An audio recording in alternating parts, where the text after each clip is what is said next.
So here are a few of my own comics done over the years. And you can probably see that they all have a different art style or personality to them, even though they're done by one person, me.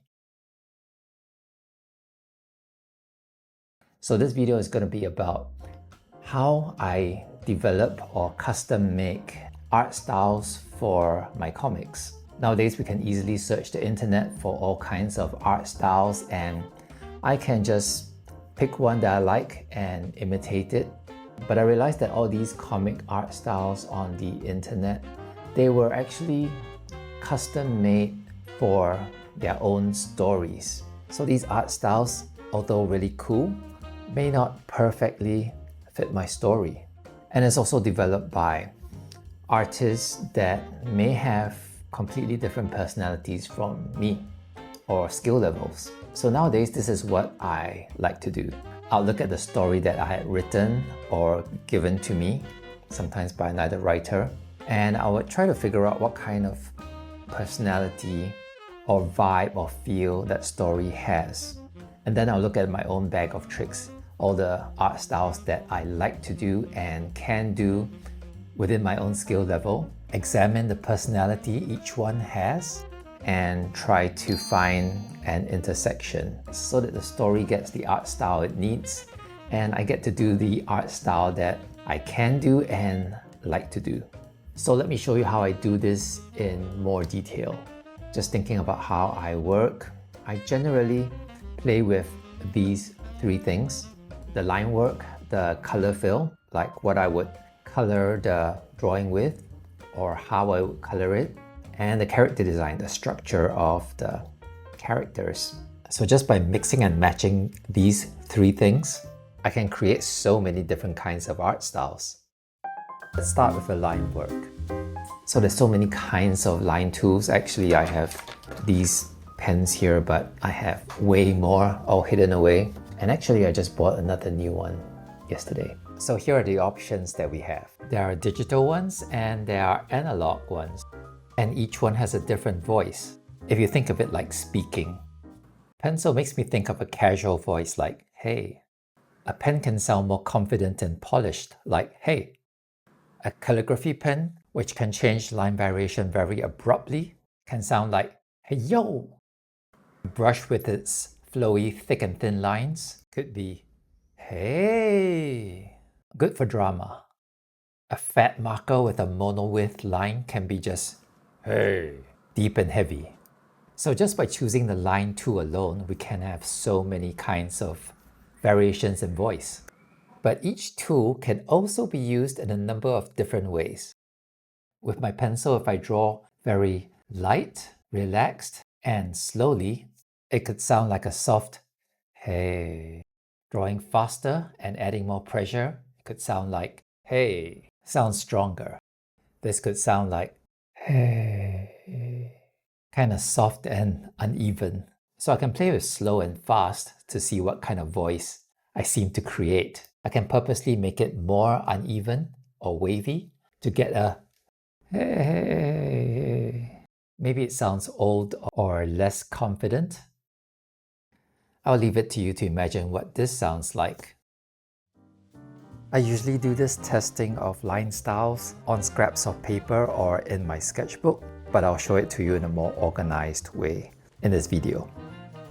Just to show you a range of possibilities, I'm going to draw the same picture 12 times. I'm going to draw it small because in comics, generally, I draw it small. I'm going to use different line tools and different ways of using those tools, and then I'm going to color it in a few different ways. I'm also going to vary the character design a little bit. The goal is to use different combinations of line, fill tool, and character design to create different art styles which have different personalities.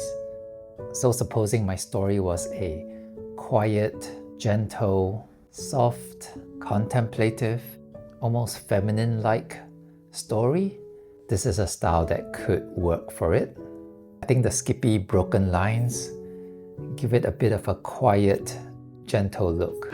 If my story was a simple story, but wants to communicate a strong, clear point, like it wants to make a statement, but still in a casual but confident way, I might choose a pencil and a bit of a stronger line here. What if it's a creepy teenage indie horror story with a bit of humor in it? Holding the pencil like this gives me more line variation and rougher lines, and I'm also jiggling the lines a bit so they look more crooked, like horror stories seem to work well with heavier darks as well. Maybe this would fit a bright and cool indie story with smart humor, perhaps with a hip-hop soundtrack, so more angular lines could work here. I think my horror story needs bigger, darker areas and simple patterns as textures for my smart indie comic. A ballpoint pen is used by everybody. It's used in school or just to take casual notes. So I find that it's great for that casual, everyday feel. And it looks really relaxed. In fact, it's kind of hard to make it look formal with these lines. So I used a ballpoint pen to tell this random, everyday life story from my childhood. It just has this casual, everyday look with all those ink blobs and all. If I find that my line work is too plain or quiet, but my story needs more drama, I could combine it with another tool, so I don't have to just use one tool. I could combine it with a brush tool to add those big, thick and thin swells, and that can feel like drama. Perhaps for an extra gentle and quiet story. Perhaps a fairy tale picture book kind of story that needs a bit more texture and richer details. I forgot how reflective graphite can be. This one could be for a simple, cute, but dramatic story. More line variation usually works for more drama. And that's what I use for my Sherlock Sam series illustration. The story is about investigative crime drama. A thick model width line can be suitable for a very kiddie, simple drawing where everything is really clear and super simple. Of course, it helps if my marker wasn't so dry and grungy. I don't want it to look like a horror story. I need to get more ink flowing.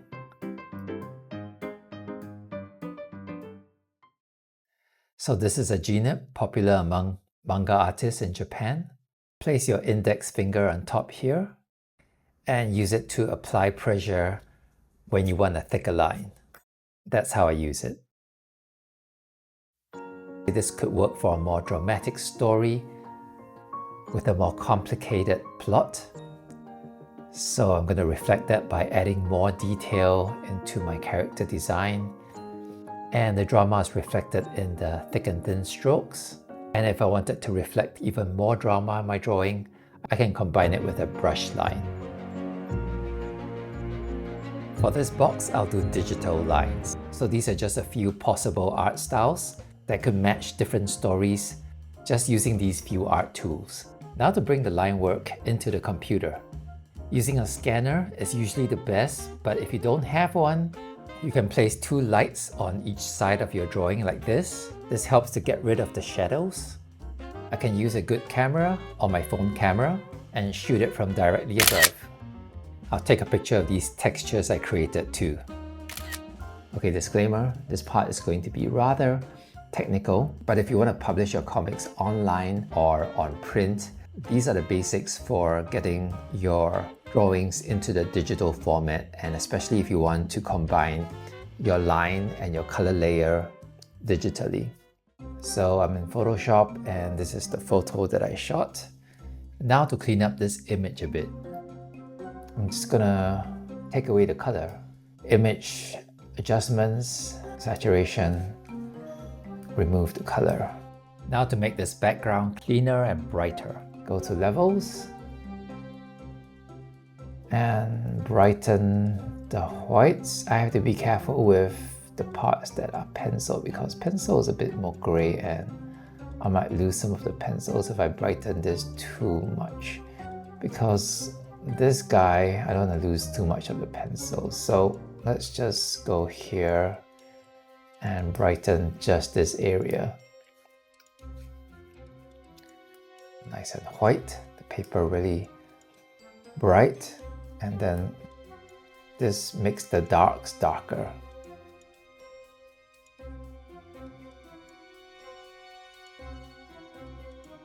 Another way is to just use threshold, but that makes it solid white and solid black immediately. Sometimes it works, sometimes it's a bit, well, right now actually it works pretty well. It works well if you don't want any gray spots anywhere. So let's just use threshold again because it's just solid black lines. And this one I have to be careful because I don't want to lose too much of the grays. And this middle part controls the gray parts. Clean this up a bit. Okay, for this last one, let's just draw this digitally. Maybe I'll just use a very mono line like this. By the way, digital tools can also simulate all these other analog lines that you see here. Digital tools are getting better and better. But I find that when I use a tablet pencil to make these lines, they feel totally different, like there's a bit of a disconnect. I don't feel the friction of a charcoal pencil or the spring of a brush. And for me, that can affect the final look.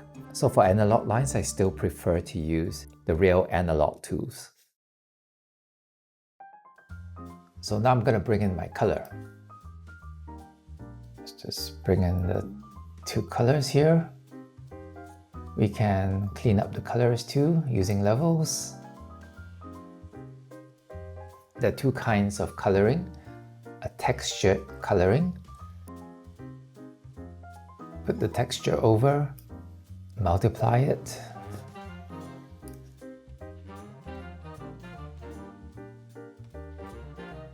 So this would be a textured color fill.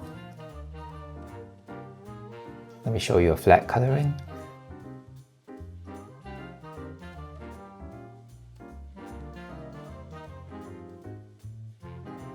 It's covering the lines, so I'll set it to multiply. You can do this in Procreate as well.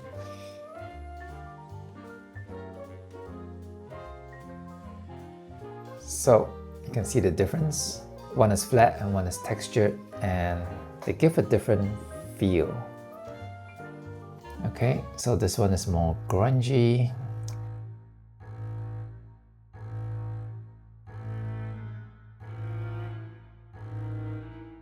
There is the very neat way of coloring, like this, where everything is inside the line. And there is also a more untidy way to color it. Just go out of the line on purpose. Even create an offset. So there are different ways to color to get a different look entirely. And this one's quite cool because I left certain gaps so that the color would actually form the shape. I think a lot of brushes could work for these drawings, but there's one brush that oftentimes doesn't quite work, which I try to avoid, is actually the airbrush tool, because seldom do I find people using airbrush over lines like this. I believe that when people use airbrush, they actually mask it very carefully before they spray, so it does look a bit unnatural to me. This would look more natural. Just coloring the rest in different ways.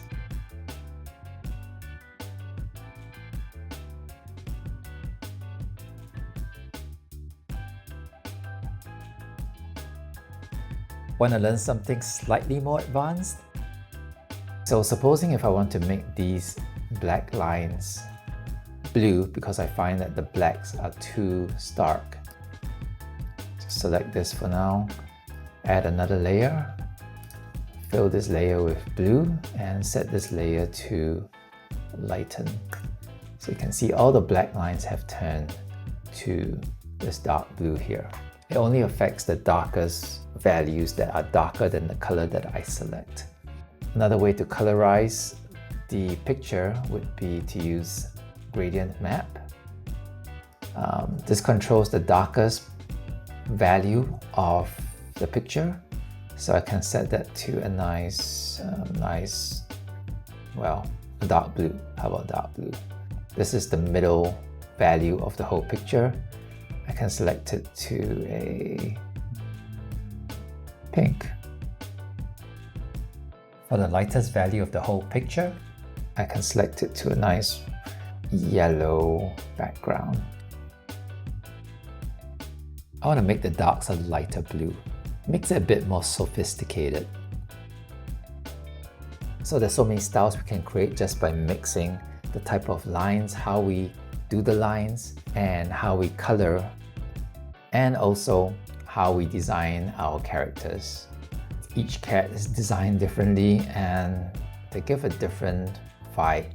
You could say that a lot of these have kind of a similar vibe because, well, they're all done by me and there's a part of me in these pictures. So oftentimes each person, each artist would kind of create a range that is kind of similar and yet different. So I guess the goal is to find the bridge or the intersection where one of the styles that you like to do matches the style that the story needs.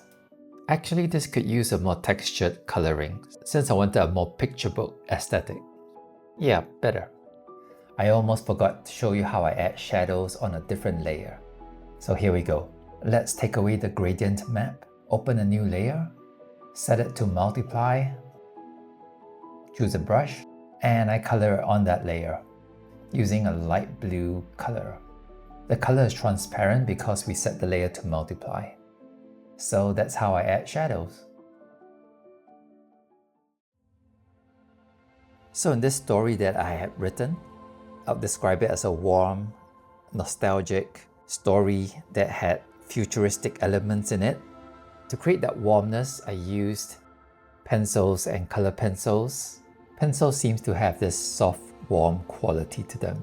And I chose gouache paint for the color fill because I wanted that picture book aesthetic since the story was about family. And the story had these futuristic clothes which the user could change patterns at will, like kind of digital clothes. I wanted the patterns on these clothes to look really precise, so I drew those clothes using a digital program. Because that preciseness and neatness, my analog tools can't really produce that really well, but digital tools are great for that level of precision. So that's how I chose what to use here. The story was generally quite light-hearted, but it did have some sadder, heavier moments. So for the character design, I didn't go too cartoony, nor did I make it too seriously realistic. Just somewhere in between, which suited me fine because my default way of drawing characters is kind of like this. I usually try to find the intersection between the art style the story needs and the art style that I personally enjoy drawing or can draw. This one was a horror story. The personality I wanted for the story was not too serious, some humor, kinda dark, but also modern and contemporary. So for the lines, I chose a calligraphy dip pen, I think more for Gothic writing, and it gave me a really rough edge, especially when I drew on brown craft paper. I felt that the rough edges would give me that scary monster horror kind of feel, where things get a bit out of control. For the fill color, I chose flat colors digitally and also dots added digitally. And I felt that that would give a bit of contemporary feel to the whole comic. And I added lots of heavy shadow work to bring out that dark horror feel.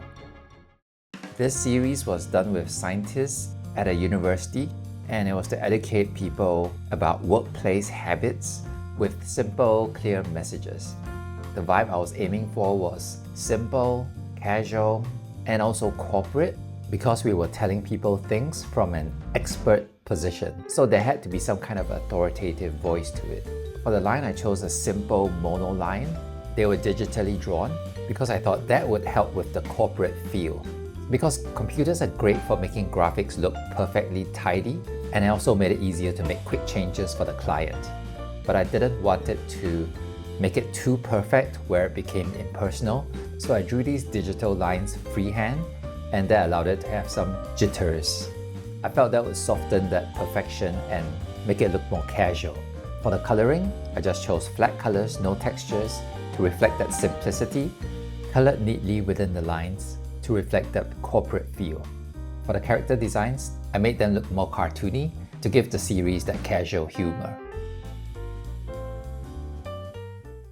So when I'm tailor-making an art style for my comics, sometimes I do think a lot, sometimes too much, but I try to give myself a good reason for every decision I make. Like, why did I choose this line, or why did I choose this kind of texture for the story?